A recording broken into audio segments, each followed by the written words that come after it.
నిన్న వరి ఉన్నది.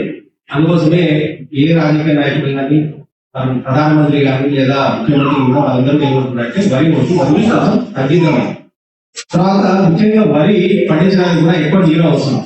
1 కిలో వరి పండించడానికి 5,000 లీటర్ల నీరు కావాలి.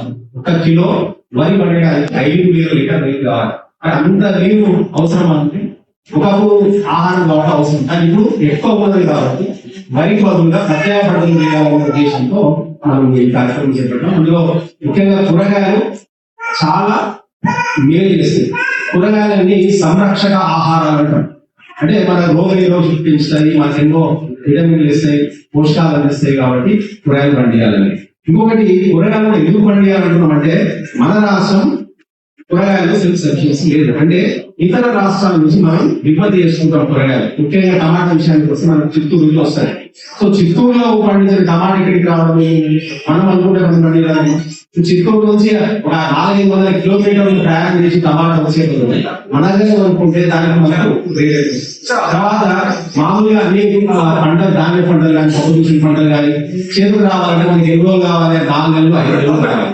అదే కూరగాయలు పండిస్తే మనకు 40-50 రోజుల్లో స్టార్ట్ అవుతుంది. మనకి ఇన్కమ్ స్టార్ట్ అవడం స్టార్ట్ అవుతుంది.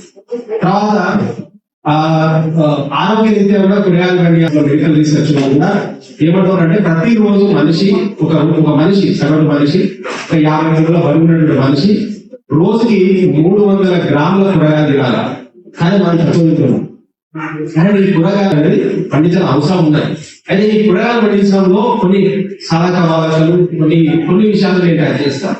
ముఖ్యంగా మనకు వర్షాకాలంలో కానీ, చలికాలంలో కానీ, ఎండాకాలంలో కానీ 1 ఎకరానికి వేసే విత్తనం వేస్తే అనేక కారణాల వల్ల, అధిక వర్షాల వల్ల లేదా వర్షాలు మధ్యలో బిడ్డ సరిగ్గా లేకపోవడం వల్ల, భూమిలో సరిగ్గా ఏమి లేకపోవడం వల్ల ఆశించినంత మేర దిగుబడి రాదు, కొన్ని మొక్కలు చచ్చిపోతాయి. అందుకే ఏం చేయాలంటే ఖచ్చితంగా కొంత 10% అదనంగా విత్తనం లేదా నారు నాటడం చేయాలి. అంటే ఉదాహరణకు 20,000 పెట్టుకుంటే మనం పంట కాలంలో లాస్ట్ మనకు రావాల్సింది. ముఖ్యంగా వేసవి కాలంలో మోస్ట్ ఇంపార్టెంట్ ఏంటంటే నీరు. మామూలుగా చలికాలంలో, వర్షాకాలంలో నీరు తక్కువ, ఎండాకాలంలో రోజు 2 లీటర్ల నీళ్ళు 3 లీటర్ల నీళ్ళు అవసరం చెప్తున్నారు. మనకెట్లయితే అవసరం నీరు ఎక్కువ అవసరమో మొక్కలో కూడా నీరు చాలా అవసరం. సో అందుకే దగ్గర నీరు చాలా ప్రీషియస్ వనరు కాబట్టి డ్రిప్ ద్వారా అందించడం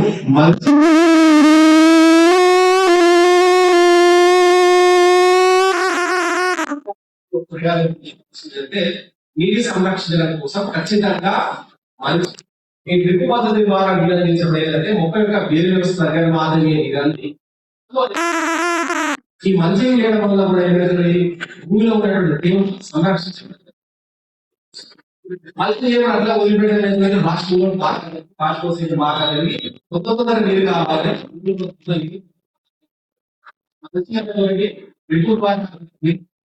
మనకు కొద్దిగా అది నాణ్యమైన దిగుబడి కాబట్టి అందులో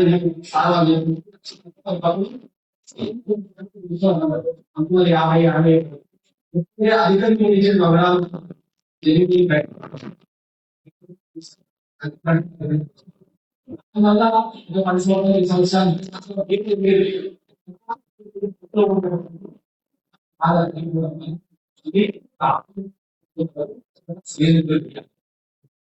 రైతులు 1 ఎకరానికి 10-20 టన్నుల బాగా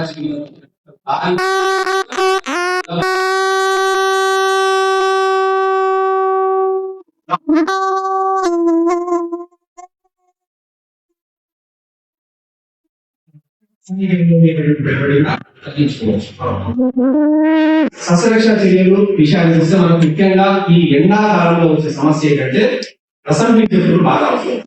వర్షాకాలంలో ఏంటంటే పచ్చగా ఉంటుంది మొత్తం అంటే నీరు పెట్టాం భూమి రైతు ఏదో ఒకటి వేస్తుంది మొత్తం ఆహారం.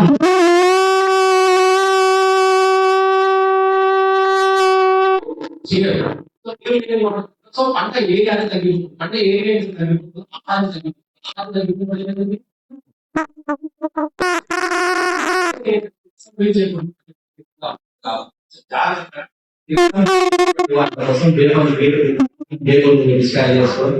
అంతా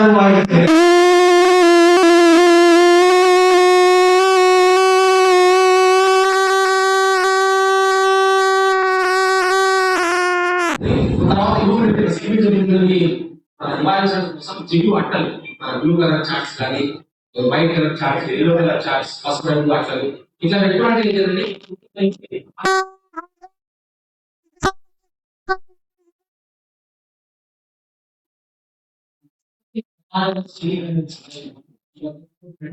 అంటే పందిరి వేసి సాగు మామూలుగా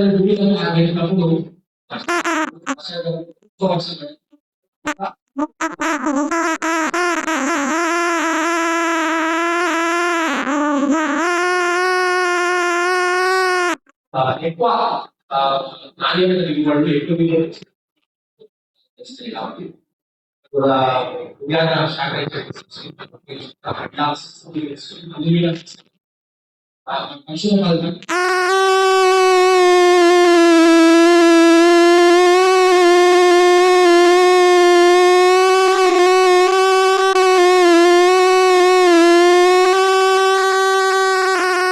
ద్వారా ఎరువులు అందించండి.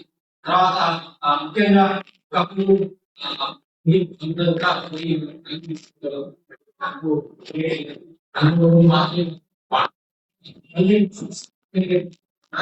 కనిపించే సమస్య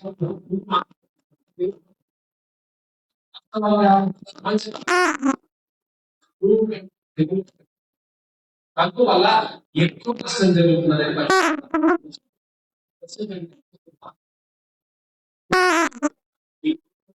తెగులు మందులేనండి దాదాపు 40% కెమికల్స్ మార్కెట్ సో అంతా ఇది కూడా వాడలేదు. పెండి మిత్రులు వాడవచ్చు. పెండి మిత్రులు 38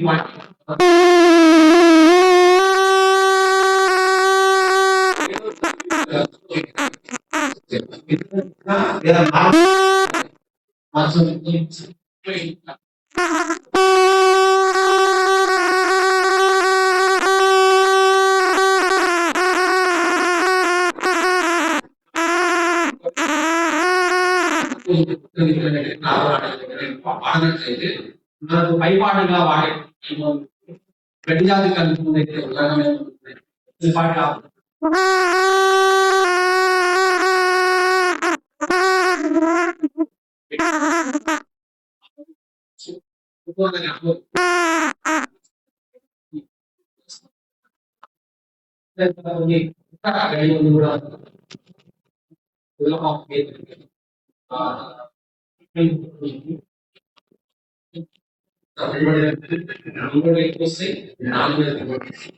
తర్వాత నిమిషాలు 9 లేదు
ఏదైనా పని చేసేటప్పుడు కూడా ఆలోచన చేస్తూ ఉండాలి.